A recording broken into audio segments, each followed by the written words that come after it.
व्यसन हा चारित्र्याचा दोष नाहीये, तो एक मेंदूनी बनवलेला पॅटर्न आहे. पॅटर्न कसा तयार होतो? तो पॅटर्न तयार होण्यासाठी जेव्हा एखाद्या गोष्टीबद्दलचं कुतूहल जागं होतं आणि जेव्हा एखादी व्यक्ती व्यसन करते, त्या टायमाला त्यांच्या मेंदूतून डोपामाइन नावाचं रसायन, यामुळे त्याला छान वाटतं, मस्त वाटतं, सुंदर वाटतं, हलकं वाटतं, टेन्शन फ्री वाटतं.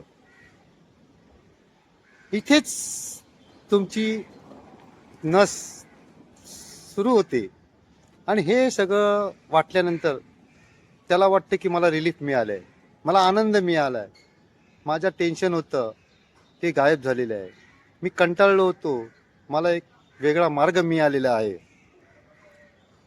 मला भीती वाटत होती तर मला एक सहारा मिळालेला आहे, असं त्याला वाटायला लागतं. आणि त्याच्यानंतर जेव्हा तो सिगरेट पितो तेव्हा तात्पुरत्या स्वरूपात त्याला रिलीफ मिळते. त्याच्यानंतर थोड्या वेळाने पुन्हा तो ट्रिगर दाबला जातो, टिक, परत तो म्हणतो सिगरेट पितो. तसंच दारूचं सुद्धा. आणि अशा प्रकारे तो पॅटर्न मेंदूमध्ये फिट केला जातो. मेंदूमध्ये घड्याळ असतं, त्याला बायोलॉजिकल क्लॉक म्हणतो. त्या क्लॉकमध्ये तो पॅटर्न फिट केला जातो आणि तो फिट केला की ते सारखं सारखं रिमाइंड करतं, म्हणजेच सिग्नल देतो की चला तुमची वेळ झालेली आहे आता. मग ती तंबाखूची मिसळी लावायची असेल, गुटखा खायची असेल, मावा खायची असेल, हा पॅटर्न एकदा तयार झाला की तो अनलॉक करणे मुश्किल असतं. न अनलॉक कसं करायचं? तर अनलॉक करायचं असेल तर आपले जे मित्र जर का दारू पिणारे असतील किंवा प्रत्येक वेळेला पुडी देणारे असतील, तंबाखू देणारे असतील किंवा असंच काही ना काही करणारे असतील वारंवार, तर तुमचे व्यसन सुटणे केवळ अशक्य आहे. कारण की तो पॅटर्न वारंवार तुम्हाला आठवण करून देणार आहे आणि तुमचे मित्र त्याच्यामध्ये बरीच भर घालणार आहे. मग यासाठी आपण वेगवेगळे आयडियाज करायला लागतात. मग तुम्हाला माहिती आहे ती वेळ केव्हा आली आहे, कुठे गेल्यानंतर येते, या ठिकाणी गेल्यानंतर ही वेळ येते. मग हे ठिकाणं टाळायला प्रयत्न करा तुम्ही जास्तीत जास्त वेळा.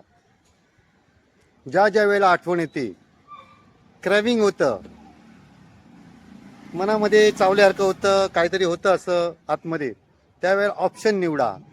ओवा, जिरे, बरोबर ना, सुगंधी सुपारी, असं काहीतरी तोंडामध्ये टाका, जेणेकरून वेगळा स्मेल तयार होईल आणि तुमची सवय सुटेल.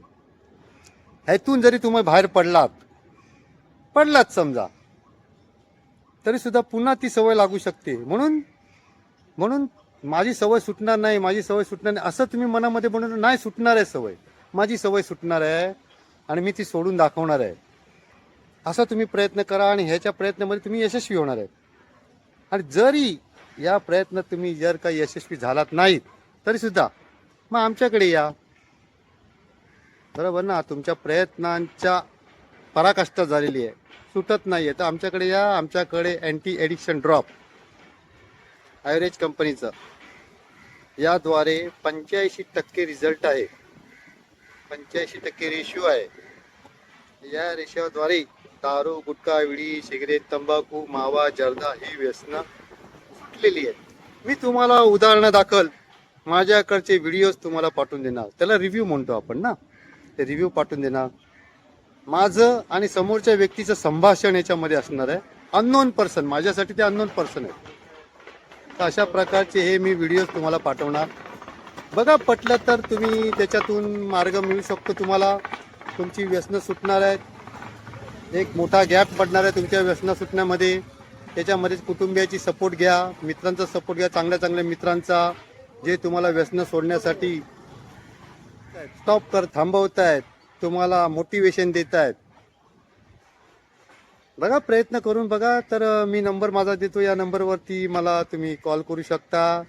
मी तुम्हाला ते रिव्ह्यू पाठवीन, फोटो पाठवीन, जे जे काय आहे ते तुम्हाला जे जे पाहिजे ते मदत करीन आणि तुम्हाला व्यसनातून मुक्त करण्यासाठी जेवढे जास्तीत जास्तचे प्रयत्न करता येईल तेवढे आपण करूया आणि आपण एक कुटुंबामध्ये जनमानसात आपल्याला मान सन्मान पुन्हा मिळवून देण्याचा प्रयत्न करूया. Thank you very much.